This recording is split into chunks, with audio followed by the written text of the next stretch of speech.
Hello, everybody. Welcome to Google Plus Business Spotlight.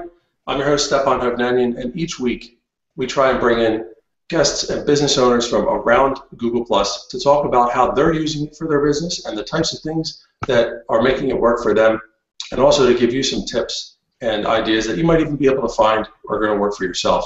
So just real quick before I introduce this week's guest, I'm really excited about this. 2 weeks in a row I have a health and fitness related theme here. Good idea for January, I guess. But yeah, before we begin, before I introduce my guest today, I just want to remind everybody that we pull success stories out of the Google Plus for Small Business community here. So go check it out. Network with people, ask questions. We have a category for success stories. So if you do have one, definitely drop it in there. We would love to hear about it, love to support you, and try and maybe even bring you on here on the show to give you a little spotlight. So again, that's the Google Plus for Small Business community here on Google Plus. And now, without further ado, I'd like to introduce my guest for this week, Janet Hamilton of Running Strong. So, Janet, I'm just going to turn the floor over to you. Why don't you just tell us about your business? Tell us, basically, just tell us how, all about how you, and also how you got to start up here on Google Plus, and kind of what brought you from your business and then onto Google Plus. Okay, hi Stephen, and hi everybody out there. My business is runningstrong.com. I'm an exercise physiologist. That's what my master's degree is in. And for the last, going on 20-something years, I've been coaching distance runners for all ages and abilities, from 5K all the way up to ultramarathon distances. And what I found was that oftentimes the athletes that needed a coach were distant from me. And so I came up with an idea to become a virtual-based business where I could interact primarily with my athletes by email and, sending them training plans. Now, you have to flash back to when this started because it was a long time ago. It was back in the late 90s. And really, social networking wasn't the big thing back then. And I kind of started in an era when many of the websites were being home built using software like Front Page. And so I built the website, and over time it's evolved and become a little bit more complex. But the big thing is that I work one-on-one with athletes, and it's a very personalized approach. So where did Google Plus fit into this? That's a great question because it's a very new fit for me. I've been on Facebook, but just, to link up with my old high school buddies and that sort of thing, not really as looking at it as a source of business or income. And I got an email from someone back in probably July, a colleague who's a physical therapist who wanted to have some people work with him on videos, and he wanted the people to be people who were having certain types of symptoms so that he could demonstrate his technique on these little videos. And so I, answered his call and said, yeah, sure, I'll join you, not really knowing what a Hangout was and what I was getting myself into. And fumbled through finding my way into Google Hangouts, which was awkward because he really didn't tell me what that was and how to get there, and didn't know that I needed to set up a profile before I could do this, or that I had to download an app. So it was a very awkward introduction to Google+. And once I got onto Google+, I got the same feel that a lot of people who are coming into Google+ get, and that is like, where is everybody? I'm here, but none of my friends are here, and how do I interact? And it's been an interesting learning process. So after that first hangout with this physical therapist, I got the idea that this video networking format was going to be really a good fit for my business model, because a big part of my business model is working with people who are very distant from me. When I get the chance to work with an athlete face-to-face, I can do a hands-on evaluation. I can ask them to move certain ways or do certain things, and that gives me as a practitioner an assessment of certain strength and flexibility deficits. And then I can take that information and move forward to teach them some exercises. So my wheels start working, and I'm thinking, hey, I got a guy in Russia I've been coaching for a while. Wouldn't it be cool if I could have him put his webcam up and ask him to go through those same movements and essentially do a virtual assessment of him from across the world? And it just started to really click for me that this was going to be a good option for me. So that's kind of how I got to where I am using Google Hangouts. And what I've done is I've got kind of a multi-level approach to my use of Google+. Level number one is to be able to do public Hangouts on air that are informative and that are directed towards my niche market, which is runners and running coaches. And then the other part of it is to offer instruction to people who need continuing education, like personal trainers, massage therapists, physical therapists, and running coaches, because I'm an approved provider of continuing education. So I thought, well, maybe I can use this for webinars as well. And so that's kind of in an evolving process. And I've done one public Hangout on air that I think went along pretty well. And then the second option was the webinars, and I've done 4 or 5 of those, and it's been interesting. The biggest challenge with those is that much of my audience that I want to reach, they're not on Google+. And so, you know, they're going through the same thing I went through when I first joined into a video thing on Google+, and that is, what is this, and how do I get into it, and etc. So it's been an interesting journey so far. Wow, this is definitely gosh, you made it so easy. I didn't even have to like pepper you with questions and kind of lead you. Thank you, Jimmy. This was fantastic. So, you know, I guess the next thing is you know, well, we do have accompanying blog posts, which I will put up either tonight or tomorrow to kind of go through some of the things that I asked Janet ahead of time, and we'll bring in some of the things we talked about today as well. So one of those questions is to kind of walk me through your day on Google+, like how, you know, from a business standpoint. I mean, are you active more in communities? Do you just kind of focus on using the Hangouts part of the platform when you need it and still kind of go off? I don't know. I don't want to give you I don't want to lead you too much. So why don't you just tell me a little bit more about how you use the platform on I guess on a day-to-day basis. Well, you know, I'm still in that stage of trying to figure out how to use the platform. When I first got onto Google+, you know, probably right about 6 months ago, I put links to a few of my posts from my webpage, informational posts, like, you know, how hip strength relates to knee pain in runners, you know, things I thought people would be really interested in, at least in my niche market.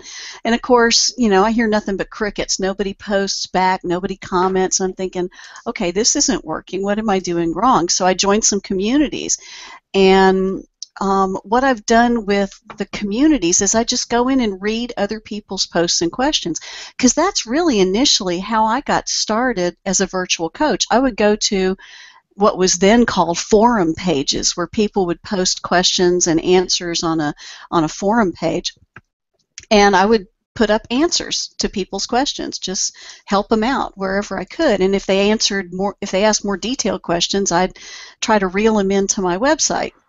So that's kind of how I've approached Google+, just because that's the only way I know how to do it. I'm not a big, you know, I'm not a big writer like a lot of the people who are on Google+. They have blogs and they write something in their blog every day. I am a writer. I have written a book. I've published a book, but I don't write every day, and that's kind of been an interesting dilemma for me, because what I see is that a lot of the posts that seem to make the rounds are people's blog posts, and I don't write that much. I coach. Yeah, but I mean, like anything, how do those types of blog posts benefit you? I guess that's the bigger question. I mean, if you're able to connect with people in communities and, you know, network and answer questions, I mean, you're providing value just on a day-to-day basis. Do you even, you know, do you need to hit what's hot? Do you need to, you know, have 500 plus ones on a post? You know, chances are probably not. I mean, I guess the big takeaway from what you're describing is, are you meeting your business goals from being active on Google Plus in the way that you're doing it? And I mean, that's one of the things that I know we all are trying to figure out, that, you know, that little recipe. So I guess that's a good lead in. How is it working for you? Well, it's been a mixed bag. I do spend a fair amount of time reading posts, because I'm in what I call the drinking from a fire hose stage. because I don't know anything about Google Plus. And so I find myself going to people's videos and posts, yours, Mark Traphagen's, David Amerlin, Ronnie Bentzer, the people who post really good, informative, informational stuff. And I find myself spending a lot of time watching their videos, reading their posts, and taking their guidance, but not necessarily so much time posting my own stuff. And I think what I need to do at this point is to start to maybe act on the information that I'm gleaning from you guys that are such professionals, really kind of take it to the next phase and find a way to put more out there of my own material. And that's just a learning process. And the other part is with the webinars, one of the challenges, like I mentioned early on, is that a lot of the people who would like to attend my webinars, they're not on Google. And so I have to use an application that will allow them to come in through, Facebook or LinkedIn or whatever. And even then, it's a little bit of a challenge for the people the first time, just like it was a challenge for me the first time. So what I'm hoping is that as I offer, the next in the webinar series, that they'll say, oh, that first one was pretty good, I want to go to the next one, but this time I want to be one of the people at the bottom who's able to ask her a question verbally instead of typing it in the chat box. So what I'm hoping is that with time and exposure, I'm not only going to get more people into Google Plus, which would be really fun, but I'm also going to be able to improve the engagement on those webinars and Hangouts. I love that. It's a term I use. It's called introducing them gently. Yeah. But it's a great idea, and it's one I know that a lot of businesses struggle with. Everybody says, "Oh, nobody I know is on Facebook." But you're a classic example of somebody who it has a need to bring people into the platform. Not just by posting or maybe being found in search results, but by actually engaging people so that they have to use the platform itself in order to get the most interaction out of you and to build the best relationship. But I don't know, tell me if you agree. I think that there's a lot of value to that. It's not explosive growth, but there's a lot of value into being able to bring people in, gently, I guess you could say, and then kind of coach them into feeling comfortable enough with the platform so that, they do start to get they get the hang of things, and then from there just, again, become more comfortable. And now they see you as a great resource, and that just builds a whole bunch of trust. Yeah, and I think the other thing is for me as an educator, as both a scientist and an educator and a coach, I kind of wear a lot of hats. I was doing in-person seminars around the country, and when you do that, you've got time away from family, you've got travel expenses, airlines and hotels and meals, and it gets pretty expensive, and it cuts into your bottom line as a business person. And so by offering it in shorter snippets, I can save myself that expense. I can also save, my audience that expense. If they're trying to come to a webinar in Houston or a seminar that I teach in Houston and they live in Dallas, they've got the drive time and the travel expenses too. So I think this is a win-win. It's slow to spin up right now. And part of that is because of my hesitance to just jump out there until I've got it perfected. I want it to come across professionally and well done. I don't want to come across as somebody who's, just dabbling in this, because I think that, you spend a lot of time making up for that bad first impression, and I don't want to go through that. I want the first impression to be a good one. Yeah, no, I can appreciate that. Definitely. And to that point, you have great audio, by the way. And so why don't we, since you're very familiar with the Hangouts themselves. Those of us who are dipping our toes into this, Hangouts have been kind of a big topic this past couple of weeks. So how about, do you have some good tips or strategies or ideas, or maybe even equipment that you recommend from the standpoint of people who are, again, maybe dipping their toes into the idea of being a guest on a Hangout, or even hosting themselves? Well, I use a Logitech headset and a Logitech 920 webcam, and the reason I'm using those is because people that I follow in their videos were talking about, this is a good piece of equipment. I thought, okay, if it works for them, it'll work for me. I keep it pretty simple in terms of the environment. I just, have a screen up behind me to keep the clutter in my office out of the immediate view, and I've got an office that has this huge window right in front of me, which lights my face well, and then I've got, lighting nearby to hopefully cut down on some of the shadows. But I think it's just a matter of getting in there and getting going. Yeah, so it does seem pretty easy to, I guess, get involved, get into it, and I mean, have a great impression, first impression, and good level of quality to start it up with. So that's thank you for sharing your equipment list. I'm like the step below everything that everybody uses, because I just haven't gotten myself to the point where I want to make the full investment. It's like the one below on the Logitech the list, and a lot of people use the blue Yeti mic. Mine's a Snowball, so it's like the one below. But I do have a really cool backdrop. Yes, you do have a cool backdrop, and I'm way envious of your cool backdrop. Hey, listen, Charlotte Pierce has a good question here that I want to address. She asked, do you have any concerns about the limitations of video quality, etc., on the accuracy of your evaluations?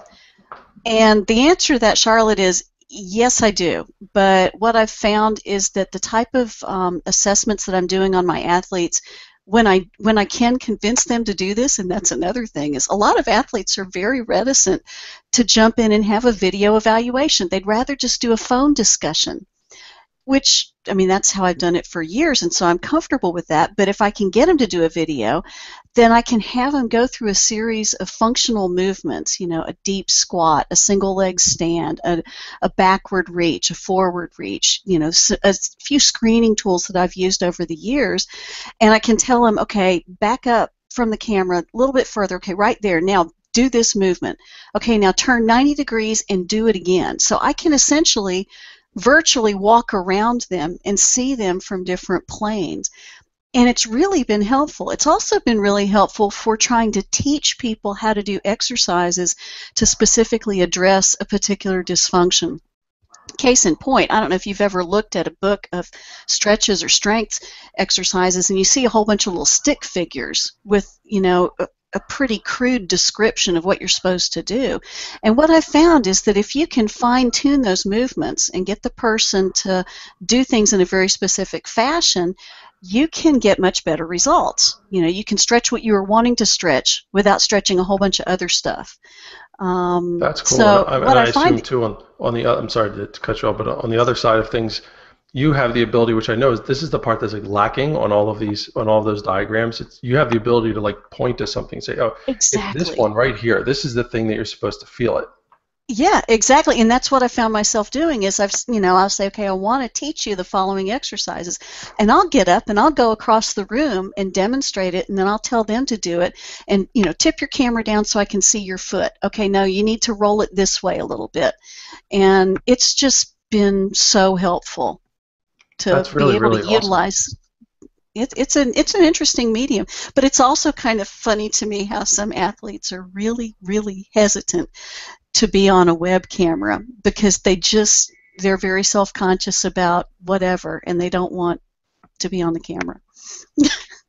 Well, I guess, the more, hopefully doing stuff like this, people can see that it isn't that hard. You just get out there and do it, and hopefully, I mean, it sounds like the things that you're doing are really giving people the ability to get in there with some confidence. And the nice thing is we can record those now. You could actually do private videos that get recorded, where you can send them their assessments or whatever after the fact. So that's another nice feature of how this is probably going to be helping your business even in the future. That's kind of a new release, I think. So yeah, and that's interesting because I hadn't thought about it that way, but you just made me kind of ponder yet another utilization of this wonderful platform, because I just got blessed by YouTube yesterday to do private videos, and I think I was one of the last people in the YouTube universe to get that. But anyway, so I finally got that blessing from them, and that's an interesting application you've just kind of made me think about, and that is